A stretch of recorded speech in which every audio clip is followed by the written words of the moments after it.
So we fixed the wrong notes in Rowboat. We've deleted all of that ridiculous pitch bender information, and that track sounded pretty good.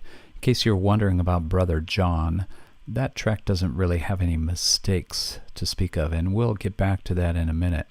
But let me ask you this question. Do you remember first grade, maybe kindergarten, second grade, something like that? Did you ever sing Row, Row, Row Your Boat in a round where the teacher would divide up the class and have one group start singing Row, Row, Row Your Boat, and then the next group come in and start from the beginning at the same time? And it's a musical effect. It's a type of counterpoint known as imitative counterpoint, and a round is a very strict imitative counterpoint. There, that sounds very professorial of me, doesn't it? What does that really mean? It means the same music heard at the same time, but starting progressively later by different parts. And if done correctly, and if the music is written in such a way that it will match up, it creates interesting harmonies as each part plays at a different time. So we're going to set up a round with Row, Row, Row Your Boat. Let's listen to it one more time, just see where we are. Whoops. Just a sec. There we go.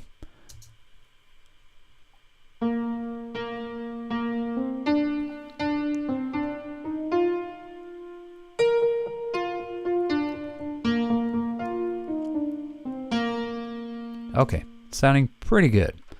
Now, first thing I want to do is copy that to make it twice as long. Copying in Pro Tools is really easy. There's several ways to do it. You can highlight a clip, as I just did. You can hold the Option key on the keyboard and drag out a copy. Place it anywhere you like. I'm going to undo that, Command Z. Another easy way to highlight something, or to copy something in Pro Tools, highlight a clip, and then Command D. Think D for duplicate, and it creates a duplicate.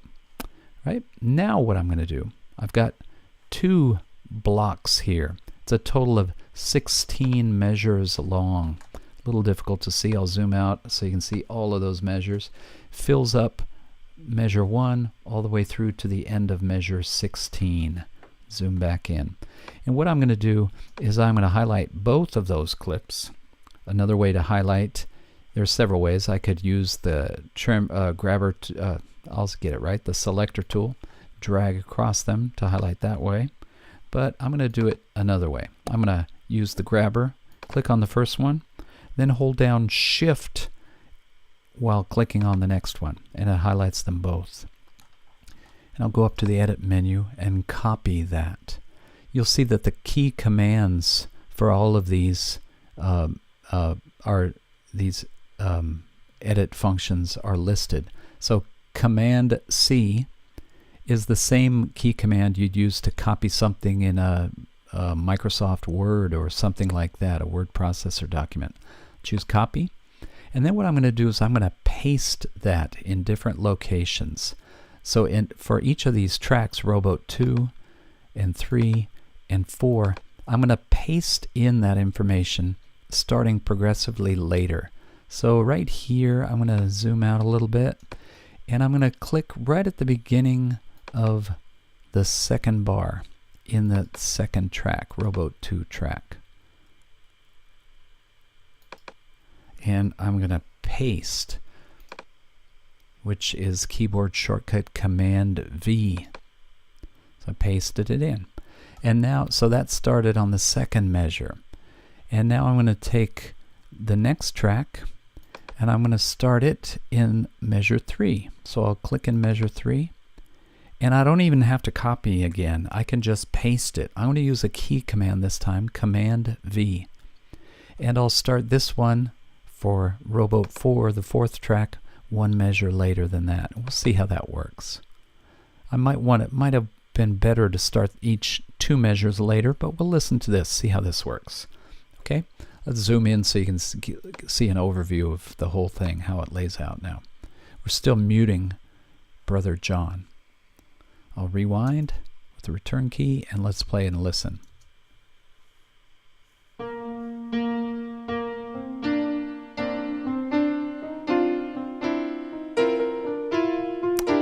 A little messy. I think I have two issues here. Not only is it messy because of starting one measure late, which is probably not enough, but I also noticed that I'm having issues with my MIDI controller, and I think my pitch bender is stuck and has transposed some of these things in really weird ways. So we're going to skip this, and I'm going to jump ahead and play it again, starting each part 2 measures later. All right, I'll get right back to that in a minute. The video is going to jump a bit here, but then we'll get caught up. So now we've got our tracks arranged so that each is starting 2 measures later. Let's give that a listen and see what it sounds like.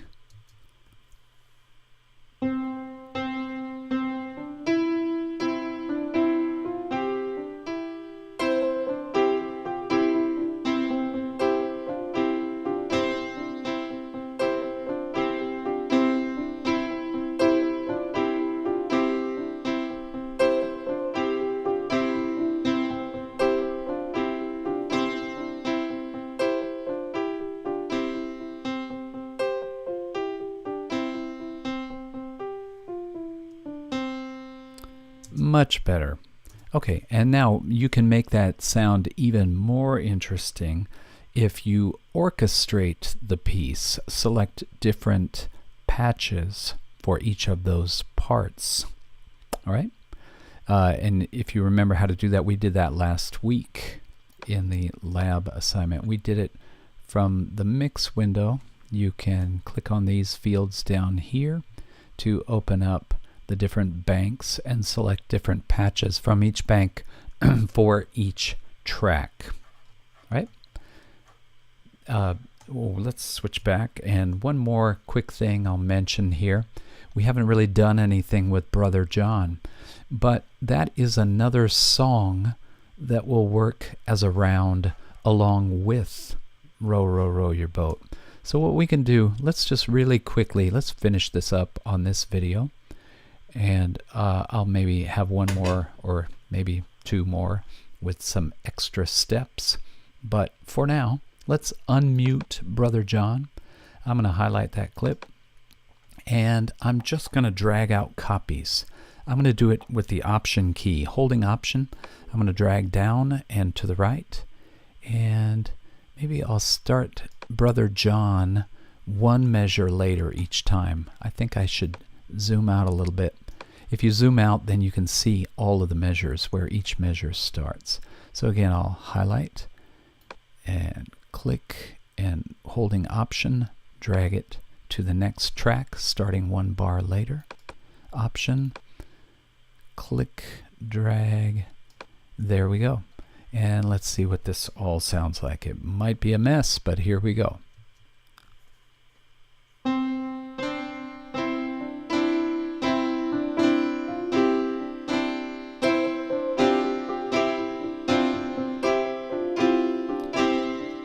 Beautiful. Can hardly contain my excitement and joy. All right.